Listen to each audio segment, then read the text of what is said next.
असलामुअलैकुम सज्जनों ते बेलियो। एक जगह ते लोगों का काफ़ी रश सी खूह के कोल ते वो शोर सुन के एक बजुर्ग उत्थों गुजर रहे सी। वो बुजुर्ग ने जिस टाइम मामला देखा तो अगे होए उन्होंने कहा की होया, उन्होंने कहा जी कुत्ता खूह के डिग पिया। तो उन्होंने कहा की कर रहे हो? कहते जी असं डोल कढ़ रहे हैं पानी का। उन्होंने कहा कुत्ता कढ़िया जे? कहते जी नहीं।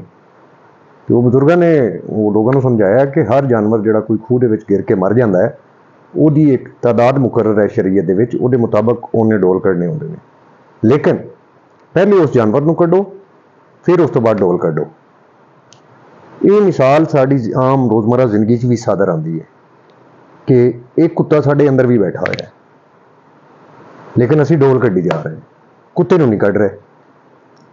वो कुत्ता करता की है, वो किसी भी चंगी गड्डी वेख के राल टपकान लग पैंदा है, भौंकण लग पैंदा है। वो किसी का चंगा घर वेखदा, घर बाहर देखता है तो वो राल टपकान लग पैंदा है, भौंकण लग पैंदा है। वो किसी के भैन भरावां दा सलूक वेखदा है तो उत्थे उहनूं तकलीफ शुरू हो जाती है, उत्थे भौंकना शुरू हो जाता है, उत्थे उहनूं मसला हो जाता है। तो वो कुत्ता जिहड़ा साडे अंदर जिहड़ा बन्निया होया है, असीं उहनूं बाहर नहीं कढ रहे, असीं उहदा हल नहीं सोच रहे, असीं डोल दित्ती जा रहे हैं। डोल भी असीं किस सूरत दे विच दे रहे हैं?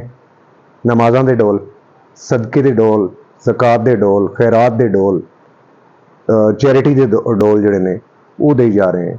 ठीक है, असीं महफिलां भी करवाने हैं, असीं हर वो अच्छा काम करने की कोशिश करते हैं जिहदे नाल असीं ज़माने दे विच मोतबर भी बनीए ते ज़माने दे विच सानूं अच्छा भी समझिया जाए।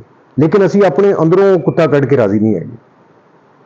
तुसीं अपना अंदरों कुत्ता कदों कढ रहे जे?